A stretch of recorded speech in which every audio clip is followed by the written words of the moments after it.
अस्सलाम वालेकुम। सच न्यूज़ के साथ मैं हूँ फिजा गर्देजी। हेडलाइंस आप जान चुके हैं, यहाँ पे वक्त हुआ एक ब्रेक का।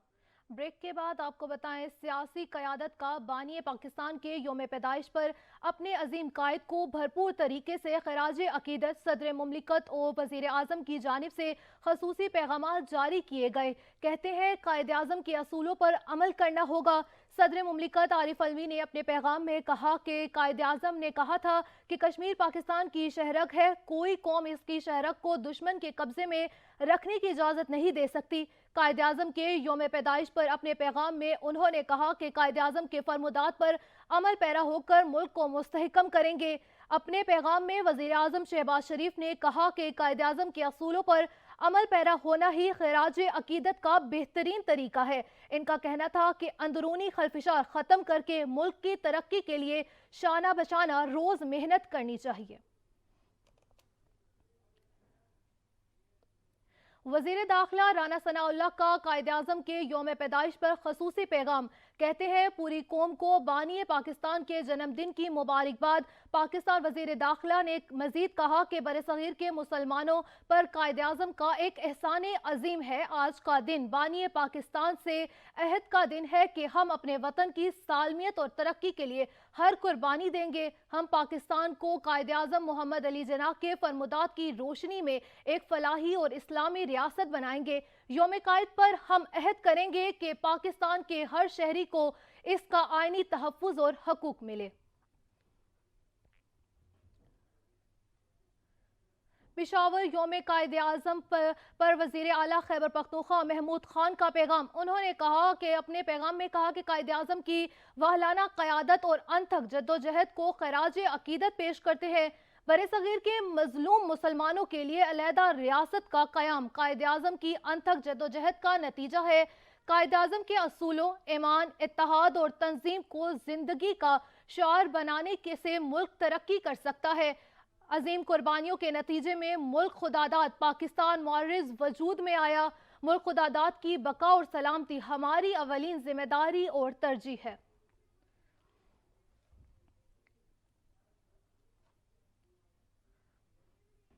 बानी पाकिस्तान कायद आज़म मोहम्मद अली जिन्ना योम पैदाइश पर मज़ार कायद पर पुरवकार तकरीब हुई। नुमाइंदा सच टीवी अता हुसैन इस वक्त हमारे साथ मौजूद है। अता, बताइएगा। जी देखें, बानी पाकिस्तान कायद-ए-आज़म मोहम्मद अली जिन्ना के यौम पैदाइश मिली जोश और जज्बे के साथ जो है वो मनाया जा रहा है। मज़ार कायद पर गार्ड्स की तब्दीली की पुरवकार जो है वो तकरीब हुई है। पाकिस्तान मिलिट्री के जो चाको चौबंद दस्ता है उसने जो है गार्ड्स के फ़राइज़ जो है वो यहाँ पे संभाली, जबकि अब से कुछ ही देर में जो है वो वज़ीर आला सिंध और गवर्नर सिंध मज़ार कायद पहुँचेंगे। उनकी जो है वहाँ पे वो फातिहा ख़ानी की जाएगी और मेहमानों की किताब में तासुरात भी कलम बंद किए जाएंगे। ताहम कुछ देर पहले गार्ड्स की तब्दीली हुई है और एक पुरवकार जो है वो तकरीब मुनक़्क़िद की गई है। इसके अलावा आज यौम कायद-ए-आज़म मोहम्मद अली जिन्ना की यौम पैदाइश के मौके पर शहर के मुख्तलिफ मकामात पर कहीं सेमिनार्स, कॉन्फ्रेंसेस और दीगर तकरीबात मुनक़्क़िद की जाएगी और मिली जोश व जज्बे के साथ जो है वो यौम पैदाइश बानी पाकिस्तान का मनाया जा रहा है। जी, योम पैदाइश जोशो जज्बे से मनाया जा रहा है। अता हुसैन हमें आगाह कर रहे थे, बहुत शुक्रिया आपका।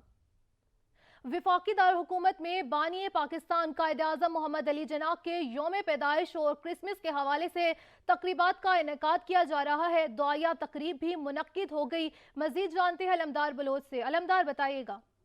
जी बिल्कुल, आज इस्लामाबाद में बानी पाकिस्तान कायद आज़म मोहम्मद अली जिन्ना के यौम पैदाइश के हवाले से प्रोग्रामात जो है वो मुनक्किद किए जा रहे हैं। इस हवाले से मुख्तलिफ़ जगहों पर जो है वो सेमिनार्स का, कॉन्फ्रेंसेस का और जो नुमाइशों का इनेकाद किया गया है। और इसके साथ साथ आज जो है मसीह बिरादरी अपना क्रिसमस डे जो है वो मना रही है, जो शोखरोश से। और इस हवाले से जितने इस्लामाबाद में चर्चेज़ हैं उनको जो है वो सजाया गया है, वहाँ पर तैयारियाँ की गई हैं और मसीह बिरादरी जो है वो बड़ी तादाद में यहाँ पहुँच रहे हैं। और इस हवाले से दुआया तकरीबात का इनेकाद किया जाएगा और वो अपने जो उनकी रसूमात हैं वो यहाँ पर अदा की जाएगी। और इसके साथ साथ जो है मुल्क की इस्तेकाम और तामीर और तरक्की के लिए दुआएं भी की जाएंगी। और जितने बड़े बच्चे हैं वो हमें बड़े खुश नज़र आ रहे हैं मसीह बिरादरी के, और उन्होंने नए कपड़े पहन कर वो यहाँ पहुँच रहे हैं। इस हवाले से जब उनसे हमारी बात हुई तो उनका कहना है कि आज क्योंकि हमारा ईद का दिन है और आज हम यहाँ पर जो है आए हैं और अपनी दुआया तकरीबात हमारी होंगी, हम मुल्क की इस्तेकाम के लिए और अपने लिए जो है वो दुआ करेंगे। तो इस वक्त जो है इस्लामाबाद में बानी पाकिस्तान कायद-ए-आज़म मोहम्मद अली जिन्ना के यौम पैदाइश और क्रिसमस के हवाले से जो है वो तकरीबात का इनेकाद किया जा रहा है। क्रिसमस के हवाले से तकरीबात का इनेकाद किया गया है। अलमदार हमें आगाह कर रहे थे, बहुत शुक्रिया आपका। 25 दिसंबर कायदे मिल्लत मोहम्मद अली जिन्ना का यौम पैदाइश है। सखर में बाबाए कौम का यौम पैदाइश जोशो जज्बे से मनाया जा रहा है। औरंगजेब मलिक से हम मजीद जानेंगे। औरंगजेब बताइएगा। जी बिल्कुल, आज जो है कायदे मिल्लत मोहम्मद अली जिन्ना का जो है यौम पैदाइश है। 25 दिसंबर 1876 में पैदाइश हुई थी और 7 बहन भाइयों में सबसे बड़े थे। और मैं ये बता चलूँ कि बम्बई गोकुल दास प्राइमरी स्कूल से जो है उन्होंने प्राइमरी की तालीम का आगाज़ किया, जो बाद में सिंध मदरसतुल इस्लाम से तालीम मुकम्मल की और 16 साल की उम्र में जो है मैट्रिक का इम्तहान पास किया। इस वक्त हमारे शहरी मौजूद हैं, उनसे पता करेंगे। सर बताएँ, आज कायदे मिल्लत का यौम पैदाइश है, क्या कहेंगे आप? हमारे सिंध के लिए ये एज़ाज़ की बात है कि मोहम्मद अली जिन्ना सिंध में झिरक में पैदा हुए और वो एक उनके वालिद कारोबारी शख्सियत थे। उन्होंने उन्हें आला तालीम के लिए बम्बई भेजा, फिर बरतानिया भेजा और वहाँ से तालीम मुकम्मल करके वहाँ से बैरिस्ट्री करके हिंदुस्तान वापस आए। और उन्होंने एट ए टाइम कांग्रेस भी ज्वाइन की थी, लेजिस्लेटिव पार्टी भी ज्वाइन की थी, बाद में मुस्लिम लीग में आए। उन्होंने मुसलमानों के लिए उनके हकूक़ के लिए वहाँ जदोजहद की, स्ट्रगल की। उन्होंने कहा जब तक हम मुसलमान पढ़े लिखे नहीं होंगे हम हिंदुओं से आज़ादी नहीं ले सकते, अंग्रेज़ों से आज़ादी नहीं ले सकते। बिल्कुल, इस वक्त जो शहरी की आपने बात सुनी, उनका कहने का मकसद यही था कि उन्होंने बड़ी जद्दोजहद के बाद जो है 1947 में जो है पाकिस्तान का क़याम करवाया। और मैं ये बता चलूँ कि 11 सितंबर 1948 में। औरंगजेब बहुत शुक्रिया आपका। ब्रेक के बाद मौसम के हवाले से खबर शामिल करें और आपको बताएं, मुल्क भर में दिसंबर में सर्दी की शदीद लहर दर आई। शहरी इक़्तिदार समेत पंजाब और सिंध के मैदानी इलाकों में धुंध की चादर तन गई। कोहरे ने सर्दी की शिद्दत मजीद बढ़ा दी है। इस्लामाबाद में बादल की टुकड़ी आसमान पर तैरने लगी। कराची में भी साइबेरियन हवाओं का राज। महकमा मौसमियात की जानिब से बारिशों और बलाई मकामात पर बर्फबारी की भी पेशगोई की गई है।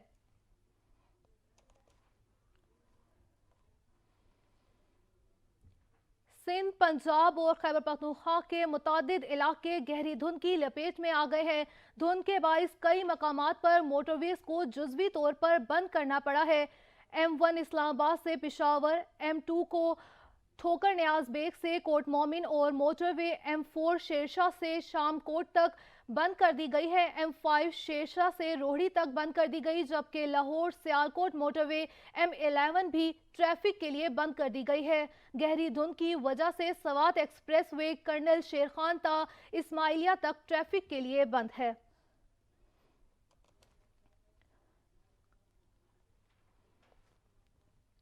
लाहौर से खबर शामिल करें और बताएं, लाहौर में धुंध और स्मोक की आमेजिश से अब फजा आलूदा हो गई है, जिससे शहरी नाक, कान और निज़ाम तनफीस कई बीमारियों का शिकार हो रहे हैं। इसी हवाले से मजीद जानेंगे लाहौर से सैयद वकार हुसैन से। वकार बताइएगा। जी बिल्कुल, लाहौर में सर्दी की शिद्दत में इजाफा होता जा रहा है और हर आने वाला नया दिन जो है वो सर्दी की शिद्दत में इजाफा लेकर आ रहा है। शहर में शदीद किस्म की धुंध होती है, जिसकी वजह से सर्दी की शिद्दत में इजाफा हो जाता है। लाहौर शहर के मुख्तलिफ मकामात पर धुंध की शिद्दत मुख्तलिफ रिकॉर्ड की गई है। मैं इस वक्त मुल्तान रोड के एक इलाके में मौजूद हूँ। यहाँ पर धुंध की शिद्दत में थोड़ी कमी है और धूप की हल्की हल्की किरणें भी नमूदार हुई हैं, लेकिन धूप की किरणों में इतनी ताकत नहीं है कि वो नुक्ता जमात की पर पहुँची हुई सर्दी की शिद्दत में कमी कर सके। इसके अलावा लाहौर शहर के मुख्तलिफ मकामात पर सुई गैस की जो फरामी है वो बिल्कुल ही ख़त्म हो चुकी है, जिसकी वजह से शहरी काफ़ी परेशान है। और अक्सर इलाकों में अगर सुई गैस आती भी है तो उसका प्रेशर इतना कम होता है कि वो घरों में खानादारी के अमूर नहीं चला सकते, इसलिए वो महंगी LPG गैस ख़रीदने पर मजबूर है। इसलिए शहरी जो से हैं वो ज़्यादातर अपने घरों में रहें और अपने आपको गर्म कपड़े से बाकायदा तौर पर सरों को ढांप कर निकलें और इसके अलावा ड्राई फ्रूट का वकार, बहुत शुक्रिया आपका। मुल्तान और इसके गिरदोनवा में धुंध में इजाफा हो गया, मामूलाते जिंदगी बुरी तरह से मुतासिर हो गए हैं। अहमद काशिफ मजीद आगाह करेंगे। अहमद, बताइएगा। जी बिल्कुल, मुल्तान का मौसम बहुत ज़्यादा सर्द है और धुंध ने अपने पंजे चार जानिब जो हैं वो बिखेर रखे हैं। इस वक्त सूरत हाल ये है कि धुंध ज़मीन से आसमान तक जो है वो बुलंद है और यूँ लगता है जैसे हर मंज़र इसी धुंध ने अपनी लपेट में ले रखा है। हर चीज़ धुंधलाई धुंधलाई सी लग रही है और इस वक्त क्या ही आसमान और क्या ही ज़मीन, कुछ महसूस नहीं हो रहा कि क्या सूरत हाल है, क्योंकि इस वक्त मंज़र जो है वो इस तरीके से धुंधलाए हुए हैं कि हद निगाह बहुत ज़्यादा मुतासिर हो चुकी है और कुछ भी वो वाज़े जो है वो दिखाई नहीं दे रहा। फ़्लाइट ऑपरेशन इस धुंध की वजह से मुअत्तल हो चुके हैं और इस वक्त सूरत हाल ये है कि आवाम ख़ासे जो है वो इस हवाले से मौसम की शिद्दत का जो है वो शिकार भी बन रहे हैं। शहरी काफ़ी ज़्यादा परेशानी का शिकार भी हैं और इस वक्त एहतियाती तदाबीर पर बहुत ज़्यादा अमल करने की ज़रूरत है, क्योंकि जो तिब्बी माहिरीन का ये कहना है कि सर्दी का ये जो अटैक है ये ज़्यादा हो सकता है। जिस्म के खुले हिस्सों पर उनको ढांपना चाहिए, बच्चों को घरों में ही महफूज रखें और उनको घरों में ही खेलने दें, बाहर ना निकाला जाए, क्योंकि बच्चे बहुत जल्द जो है इस चीज़ का शिकार हो जाते हैं और गैर ज़रूरी सफ़र से जो है वो इज्तनाब करना चाहिए। और इस वक्त फोग लाइट्स बहुत ज़्यादा ज़रूरी हैं कि गाड़ियों में जो है वो उनको मरम्मत वगैरह करवा ली जाए। अगर कहीं लंबे सफ़र पर निकलना हो तो उनका इस्तेमाल जो है लाजमी कीजिए। ड्राइविंग एहतियात के साथ कीजिए और अपनी ज़िंदगी और सेहत की हिफाजत करें। जी अहमद, बहुत शुक्रिया आपका। गुजरांवाला का रुख करें और बताएं, गुजरांवाला में यकबस्ता हवाएं चलने के बाद दर्जा हरारत कम होकर 6 डिग्री सेंटीग्रेड तक जा पहुंचा है। दूसरी तरफ शहर को धुंध ने अपनी लपेट में ले रखा है। इसी हवाले से मजीद जानेंगे राना राशिद से। राशिद, बताइएगा। हाँ जी बिल्कुल, गुजरांवाला के मौसम की बात करें तो गुजरांवाला का मौसम यकबख्ता हवाएं चलने के बाद जो है वो काफ़ी जो सर्द हो चुका है। दर्जा हरारत जो है गुजरांवाला का 6 डिग्री सेंटीग्रेड तक पहुंच चुका है, जिसके बाद सर्दी की शिद्दत के अंदर जो मज़ीद जो इजाफा हो चुका है। दूसरी तरफ धुंध की बात करें तो गुजरांवाला के अंदर हर तरफ धुंध का राज है। हद नगाह जो 30 से 40 मीटर तक रह चुकी है। गुजरांवाला के बाद जो है मैदानी इलाकों के अंदर जो है वो हद नगाह 0 हो चुकी है। गुजरांवाला का जीटी रोड गुजरांवाला राह वाली गखड़ वजीराबाद के अंदर जो है वो हर तरफ धुंध का राज है। दूसरी तरफ चांदा किला के साथ इमनाबाद कामों की के अंदर हर तरफ जो है वो धुंध का राज है। हद नगाह कम हो चुकी है। ट्रैफिक पुलिस की जानिब से हदायत जारी की गई हैं कि गैर ज़रूरी तौर पर जो सफ़र से इज्तनाब किया जाए, गाड़ियों की रफ्तार जो कम रखी जाए और फोग लाइटों का इस्तेमाल किया जाए ताकि किसी भी जो है वो हादसे से जो है बचा जा सके। राना राशिद, बहुत शुक्रिया आपका। बुलेटिन में वक्त हुआ एक ब्रेक का, साथ रहिएगा। और कोरोना के हवाले से खबर शामिल करें और आपको बताएं, मुल्क भर में कोरोना के वार्ड जारी हैं। गुज़िश्ता 24 घंटों में मजीद 15 केसेस रिपोर्ट हो गए। 6 मरीजों की हालत नाजुक है, जबकि 24 घंटों के दौरान मुल्क भर में 3749 कोरोना टेस्ट किए गए। मुस्बत कोरोना टेस्ट की शरह 0.4% रही है। NIH के पाकिस्तान में कोरोना वायरस की नई किस्म से मुत्तलिक अफवाहों की तरदीद। कोरोना के नई किस्म से मुत्तलिक गैर मुसद्दिका खबरें ज़ेरे गर्दिश हैं। NIH की जानिब से कहना है कि NCOC ने तस्दीक की है कि फ़िलहाल ऐसा कोई ख़तरा नहीं है। NIH की जानिब से मज़ीद कहना था कि कोरोना से मुत्तलिक सूरत हाल पर कड़ी नज़र रखी हुई है। मुल्क से मुनशियात की लानत ख़त्म करने का ANF का अज़म बरकरार। ANF की सी report Pakistan international container terminal Karachi पर करवाई गई है। इसी हवाले से तफसीलात जानेंगे अता हुसैन से। अता, बताइएगा क्या डिटेल्स हैं। जी देखिए, ANF की सी पे Pakistan international container terminal Karachi पर कार्रवाई हुई है। मुत्तहदा अरब इमारात जाने वाले कंटेनर से जो है वो नशा आवर गोलियां बरामद कर ली गई हैं। तर्जुमान ANF के मुताबिक बरामद होने वाली नशा आवर गोलियों की जो मजमूई वजन है वो 55 किलो 790 ग्राम है। मुलजमान के खिलाफ इंतजाज मंशियात एक्ट के तहत मुकदमा दर्ज कर लिया गया है। जी ठीक है, मनशियात एक्ट की तरफ से मुकदमा दर्ज कर लिया गया है। अता हुसैन हमें आगाह कर रहे थे। अता, बहुत शुक्रिया आपका।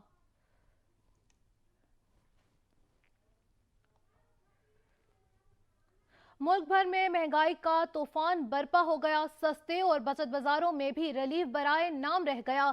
सब्जियां और फलों की कीमतें इतनी ज्यादा है कि आम आदमी बाजारों से भी मायूस लौटने लगे। जरूरत की अशिया भी आम आदमी की पहुंच से दूर हो गई हैं। यहाँ पे वक्त हुआ एक ब्रेक का, साथ रहिएगा। ब्रेक के बाद आपको बताएं, सरबराह अवामी मुस्लिम लीग शेख रशीद के फिर सियासी हरीफों पर लफ्जी वार। शेख रशीद कहते हैं तमाम नाअहल एक अहल को नाअहल कराने में लगे हुए हैं, जिसके अज़ाइम मनफी हैं वो नाकाम होंगे। इमरान खान के फैसलों को अवाम में पजीराई मिलती है और पीडीएम को रुसवाई अदालत में केस गवर्नर के नोटिफिकेशन का था, असम्बली तोड़ने और जोड़ने का नहीं। जब अवामी राय अमा का एहतराम नहीं होता तो जमहूरियत नहीं आमरीत होती है। कानून में खुदकुशी के नाम को कोशिश की सजाएं माफ कर दी गई है। आइन मोम की नाक बनकर गया है और हाथ जोड़कर खड़ा है।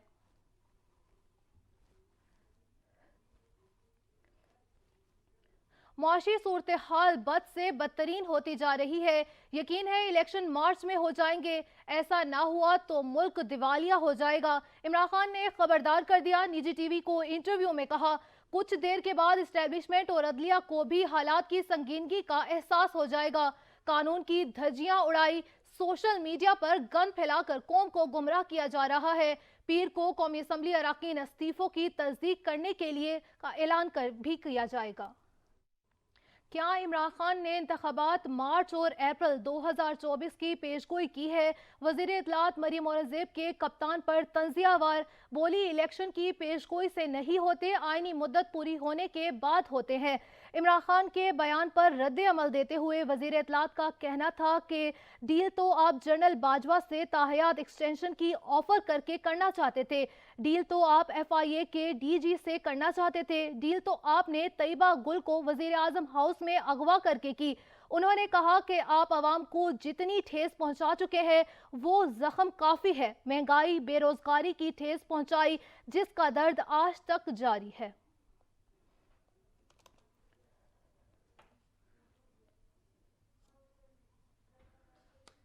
और इसी के साथ सच न्यूज़ से इतना ही। हाजिर होते हैं हेडलाइंस के साथ, देखते रहिए सच न्यूज़।